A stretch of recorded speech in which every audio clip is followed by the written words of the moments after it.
you're still there. I'm going to say that all night. Step one of evangelism. I used to do evangelism for a living. It's a little kids. Two little kids that play us, afflicting them. I would go around. Did anyone go to Camp Good News in this place? Okay, a couple locals. Sweet. How was it for you? I enjoyed it. What's that? I enjoyed it. All right. See, the sad thing is, I was going to say, am I the director? But you're way too young. You're like a zygote when I was a director. It's really sad for me. That's nothing against you or zygotes, really. So it was my job, and then I would also teach an evangelism class at a Christian high school, and we always started with like the presentation, right? How do you articulate the story of the gospel? And then we would move into basically how to trick people into conversations about Jesus. We would say things like how to turn any conversation into a conversation about the gospel. But that basically meant how to trick people who were unwilling into talking about Jesus, right? So these were the ways that I taught people how to evangelize. But never did I notice that Jesus told me what step one was. You see, to really evangelize, to be a witness, a couple things have to happen. Number one, you can't be a witness about something you heard about. Let me make this more clear for you. Let's say there's a bank robbery. On the way out, the bank robber shoots somebody in the shin. All right? This is PG. No problem. No one dies. And they call you to the stand. That would make you a witness. All right, see? Tying it together. Now, if you said, well, yeah, I'm glad to be a witness today. I didn't actually see anything. I wasn't there. But I read in the newspaper the next day that it was that man right there. Shot the lady. It's a lady. Would that make it better? Pop quiz. Would that make you a good witness or a bad witness? Oh, see, that's weird, because we as Christians often go into situations to talk about Jesus to be and all we say is, well, I read that Jesus was the one who did it. He's the one that died for you. Do you know what that makes you? A bad witness. Because the witness is the person who has witnessed it. They were there. It happened. They saw it. This isn't like confusing you, is it? How long will we allow ourselves a cheap version of evangelism that says I can just tell people what they ought to believe, even though I don't think I've experienced it yet? Instead of pursuing a deeper, intimate relationship with God, I'm more concerned with everything external, not internal. Do you know what's going to blow people's minds? First, when they see what you've witnessed. I love the naked guy in the graveyard. You know that guy? Did your moms let you read that one? Jesus sails across the Sea of Galilee. That's more like he's walking, but he sails across the Sea of Galilee. He shows up on the other side in the Decapolis. It is a Gentile area. A good Jewish boy does not go there. And he encounters a naked dude who's crazy.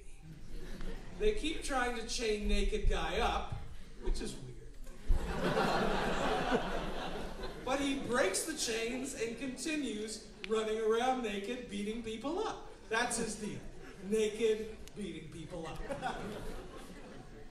Jesus, not afraid of naked guy, approaches him. Naked guy starts talking. But it's not him. It's demons that are inside him. Jesus kicks their butts into the pigs over the cliff, all that stuff. But not the important part here. See, college students, don't ask stupid questions like, well, why did Jesus kill all the pigs? And did the demons have to go in the pigs, or could they have just gone in the air? Do they need a physical body to answer? Those are all the wrong questions that you college people ask all the time. That's not that important. Can I get an amen, Ben?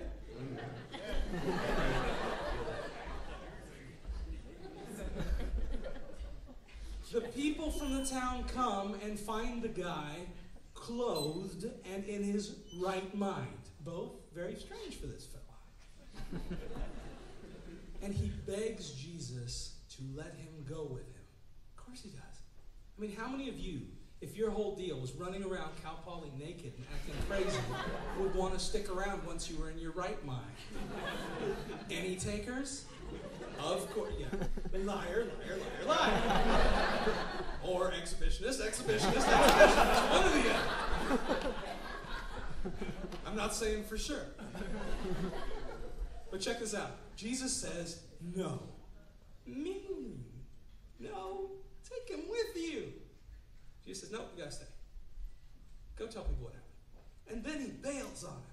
They didn't even let him stay. He just gets back in the boat, back over to the Jewish side. It looks like he's riding the horse that time. Here's the crazy part. Now, this is conjecture. Jesus went back to the Decapolis quite a bit later, and he is met by a group of believers. Oh, wait, this is the Gentile side. They don't even get like good Jewish teaching over there. They get nothing. And the only person that we see Jesus met when he went over there was naked crazy guy, who's now clothed right-minded guy. So how is it he's all of a sudden met by a bunch of Gentile believers? I'm not saying for sure, because it's not my place. But I will tell you that even a guy who knows nothing, technically, theologically, but a guy who's actually experienced the healing, miraculous power of Jesus Christ, will lead people to Jesus. Far more than the person who knows all the answers, or thinks they do, but has never stood in the presence of the glory of the cross. And then Jesus makes it even more fun. First, we have to experience it, and second, Jesus says, hey, everyone will know you're my disciples by what books and authors you read.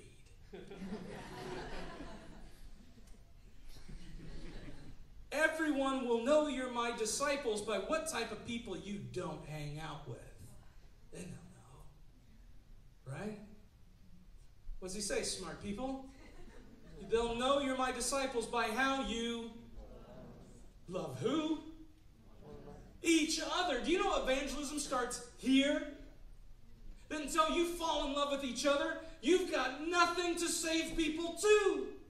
You're saying, Jesus is the answer, and then you can come to InterVarsity Club, and they show up, and you all suck. You don't love each other. You don't even like each other. You tolerate, you gossip, you mean, you backbite. But when we understand seriously that when we actually physically love each other deeply, everyone will know you're his disciples, regardless of how you trick them into conversations about the gospel. And when they walk in here and they experience what a bunch of real Christians look like, madly in love and serving each other with the various gifts God's given you, so as to give each other God's varied manifestations of grace, they will say, can you tell me who this Jesus is? Evangelism starts with those two things. Don't prep on your presentation if those things aren't even in the hopper. Because Jesus is the kind of guy that wants us to go out in crazy, dark, and scary places. Because he says there was a good shepherd who had a whole pen full of sheep, 100 of them. Except one was missing. And he left what was comfortable to chase after to the areas where the sinners eat, to find that one lost sheep.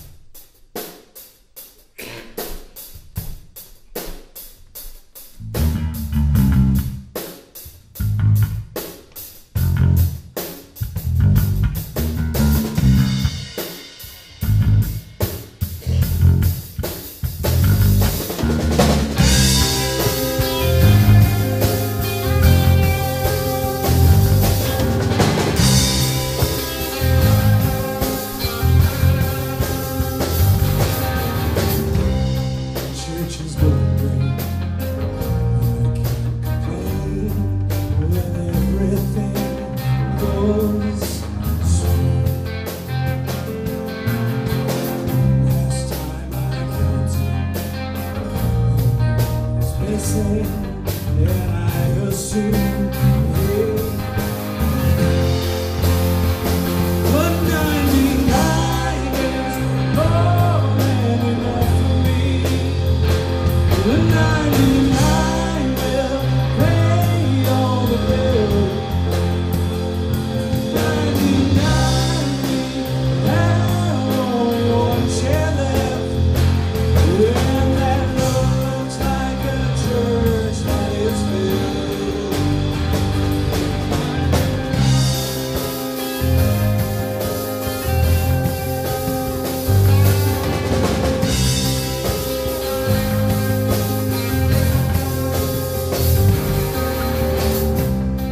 It ain't easy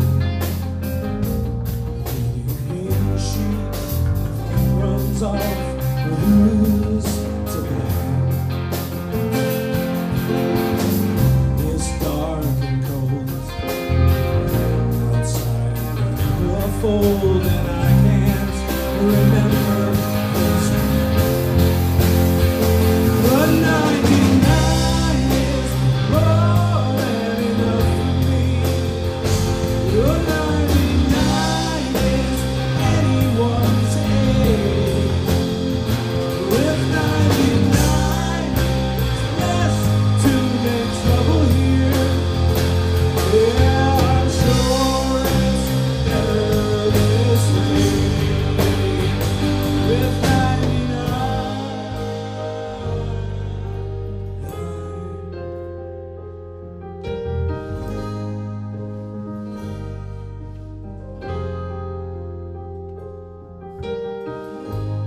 Such a great celebration. Hear the shepherd's strong cry. The lost one rides on his shoulders in victory.